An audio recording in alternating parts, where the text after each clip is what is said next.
Galactic Council Chamber. Year 2387. The massive council chamber floated in space above the neutral zone. Sarah Chun stood at Earth's defense podium, watching thousands of alien representatives prepare to vote. The Zarkonian ambassador, a tall creature with silver skin and 4 arms, rose from his seat. "The humans are too dangerous," the Zarkonian declared. "They advance too quickly. In only 300 years, they went from steam engines to quantum drives. This speed threatens galactic stability." Ambassador Zex from the Crystalline Collective flickered with agreement. They refuse to limit their technology. They refuse population controls.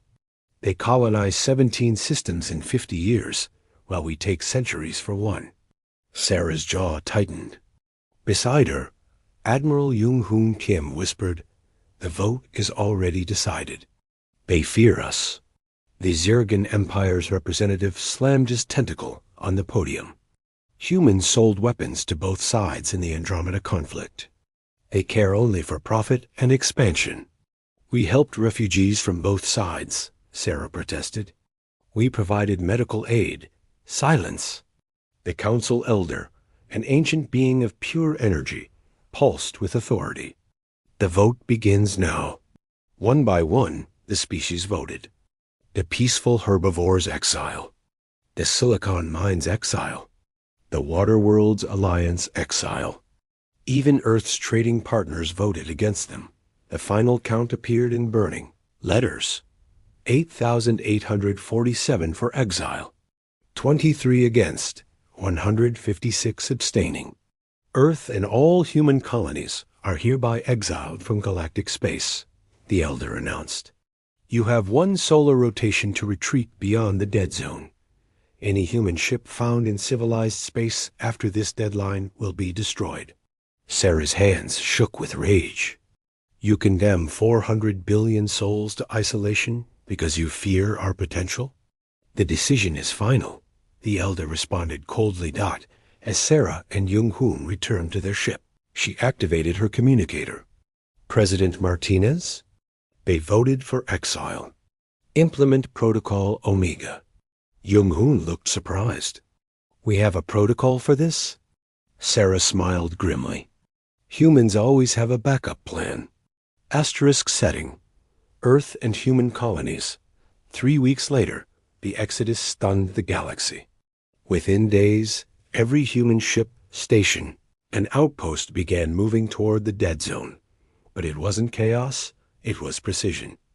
On Mars, engineer Min Jun Park supervised the dismantling of the interstellar communication array. Take every piece, he ordered his team. Leave nothing they can study. His colleague Seo-Yeon Lee monitored the data streams. All human technology is being wiped from their systems. 20 years of shared knowledge deleted in minutes. Across human space, the withdrawal continued systematically. Hospitals recalled human doctors. Human teachers left alien schools. Trading posts closed. Mining operations ceased. On the Zarkonian homeworld, Administrator Valtok watched his economy's numbers turn red. What do you mean the humans took their fusion reactors? They built them. They owned them, his assistant replied nervously. Without human maintenance, our older reactors cannot handle the load. The Crystalline Collective discovered their quantum computers failing. Humans had provided crucial algorithms now deleted. The Waterworlds found their desalination plants, designed by human engineers, shutting down one by one. President Martinez addressed humanity from Earth. They wanted us gone. We leave, but we take everything we brought: our knowledge, technology, and innovation.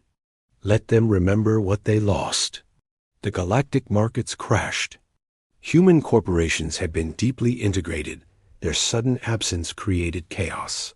Food supplies, dependent on human-designed distribution networks, failed to reach outer colonies. Ambassador Zex sent an urgent message to the council. Perhaps we acted hastily. No, the elder responded. They will crawl back when isolation weakens them. But the humans didn't crawl. They disappeared completely beyond the dead zone, taking their secrets with them. The last human ship to leave carried a simple message. You voted. We listened. Good luck. The galaxy had expected anger, threats, maybe even war. They hadn't expected the humans to simply vanish and take their solutions to 1,000 problems with them. Asterisk setting.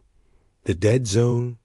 6 months after Exile, the dead zone had always been considered worthless, a region of space with unstable stars, rogue planets, and dangerous anomalies. No species wanted it. That's why humanity chose it. Beyond the sensor range of any galactic civilization, the truth emerged. Humans hadn't just retreated, they had been preparing. For 50 years, secret colonies had been built in the dead zone. Hidden shipyards, research stations, and entire cities thrived in what others called wasteland. Admiral Jung-hoon stood on the bridge of humanity's newest flagship, the U.S. Phoenix. Status report, Captain Chun? Sarah, now promoted, smiled. All 43 hidden colonies are fully operational. Population transfer complete. Our scientists freed from galactic restrictions are making breakthroughs daily. In the research station, orbiting a rogue planet, Dr. Ming-jun made a discovery. Without their laws limiting genetic research, we've cured aging. Humans can now live for millennia if they choose. Seoyin's team had cracked faster-than-light communication using quantum entanglement. We can talk instantly across any distance. The galaxy still uses light-speed messages. The dead zone's dangers became humanity's shields. They learned to navigate the gravitational anomalies, turning them into highways. The unstable stars provided unlimited energy through new harvesting technology. A young colonist asked President Martinez, "Why did we prepare for exile?" Martinez revealed the truth. We knew they would vote us out eventually. Fear always defeats logic. So we prepared. Every worthless system we claimed in the dead zone, every failed colony that we abandoned, all were part of the plan. Humanity united like never before. Without alien politics, human creativity exploded. They terraformed dead worlds in months, not centuries. They built ships that could survive in spaces others deemed impossible. Should we tell them we're thriving? Someone asked. No, Martinez decided. Let them think we're struggling. We have work to do. Meanwhile, in galactic space, the first cracks appeared. Without human innovation, technology stagnated. Problems that humans solved quickly took others years. The balance of power began shifting as species blamed each other for the exile vote. The Zarkonians fought the Zircons over resources. The crystalline collective's computers continued failing. Minor conflicts erupted as humanity's mediating influence vanished. Ambassador Zex secretly sent a probe toward the dead zone, but found only darkness. The humans had vanished completely, leaving the galaxy to wonder. What were they doing out there? Asterisk setting. Edge of galactic space. 3 years after exile, the sensor alarms screamed across every civilized world simultaneously. Ships were emerging from the dead zone, massive vessels, unlike anything seen before. Ambassador Zex trembled as he read the scans. These ships, they're impossibly advanced. How did humans build this in 3 years? The lead ship broadcast a message. Sarah Chun's face appeared, but she looked unchanged, younger even. Galactic Council, this is Admiral Chun of the United Human Federation. We return not as exiles, but as observers. You voted us out. We respect that decision. We will not enter your space. The Council Elder materialized. Then why return? To offer one-time assistance. Your borders are about to be attacked by the Devourers from beyond the rim. We've been monitoring them. You have 6 days. The Zarkonian ambassador snarled. This is a trick to regain entry. Sarah shrugged. Believe what you want. We've uploaded the Devourer fleet positions to your networks. Defend yourselves or don't. We won't interfere. The transmission ended. The human fleet turned to leave, and the impossible happened. The Devourers attacked exactly when and where the humans predicted. The galactic fleet, weakened by internal conflicts and technological stagnation, crumbled. Desperate, the Council voted to request human aid. The message was sent to the Dead Zone. The response came from President Martinez himself. You exiled us. That was your democratic right. Now face the consequences of your decision. However, we will accept refugees on one condition. They renounce their citizenship and join humanity. Millions fled to human space as the Devourers advanced. Those who entered found paradise cities that floated in space, worlds transformed into gardens. Medical technology that seemed like magic. The refugees discovered humanity's secret. In 3 years of isolation, they had advanced 300 years. The Dead Zone's challenges had forced innovations the comfortable galactic civilization never needed. Jung-hoon met with refugee leaders. You thought isolation would weaken us. Instead, it freed us. No councils, no votes, no restrictions, just human ingenuity unleashed. As the Devourers consumed system after system, humanity's fleet grew from refugees who chose to become human citizens. They were given the same enhancements, the same technology, the same rights.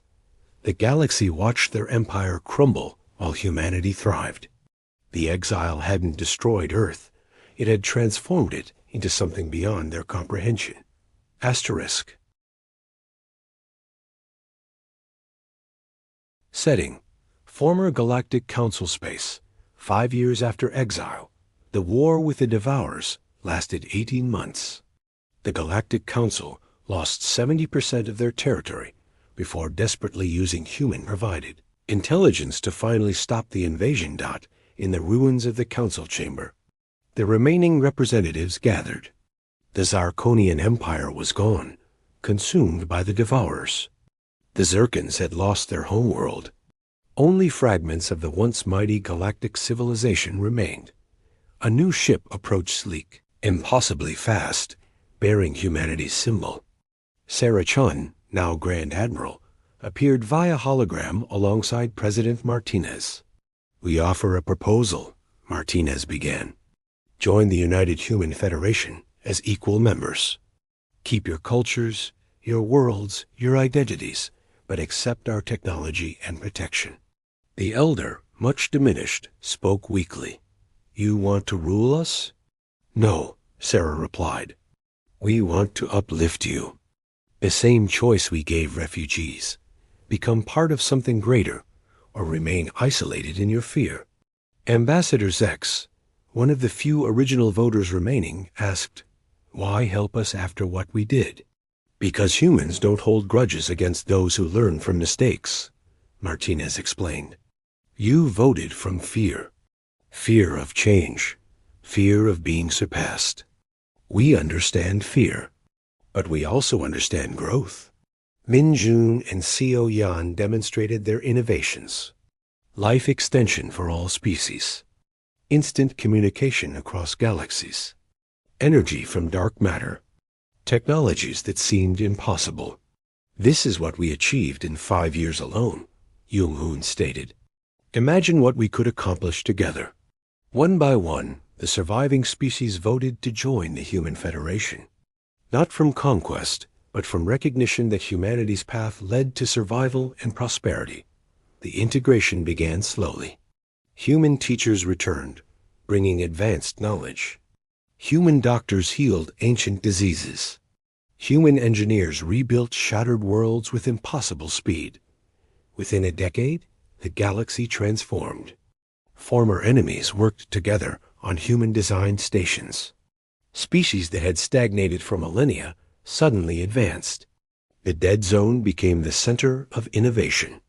Its dangers now training grounds for the bold Sarah stood where the old council chamber once floated, now replaced by a structure that rotated representatives from all species, including humanity. They exiled us to protect their power, she told a young multi-species class. Instead, they freed us to show true leadership not through force, but through innovation and inclusion. A young Zarkonian asked, "Do humans still anger about the exile?" "No," Sarah smiled. "It was the greatest gift you could have given us. It forced us to prove that humanity's strength isn't in our technology or expansion. It's in our ability to adapt, forgive, and lift others up." The galaxy had voted to exile Earth. Humanity's response hadn't been war or revenge. They had simply become something greater, then offered their hand to those who had pushed them away. The stars themselves seemed to pulse with new energy as humanity's influence spread not through conquest, but through the simple human trait of turning every obstacle into opportunity. President Martinez's final address to the galaxy resonated through the generations. "You feared we would conquer you with weapons. Instead, we conquered your hearts with compassion. You voted us out, and we returned not as your masters, but as your partners. This is humanity's way. We don't just survive, we thrive, and we bring others with us." The exile had ended not with Earth's return to the galaxy, but with the galaxy's elevation to Earth's vision. The stars would never be the same. Epilogue. Legacy 1,000 years later, children of all species learned about the great exile in their history classes. It was taught not as humanity's punishment, but as the galaxy's greatest mistake that led to its greatest redemption. The Dead Zone, once feared and empty, had become the Federation's capital, a testament that in the darkest places, humanity had found the brightest future got, and among the stars, a simple motto echoed, written in every language of every member species. They pushed us out. We pulled them forward. This is the human way. The galaxy had voted. Humanity had responded. And the stars would forever remember the species that turned exile into evolution. Asterisk.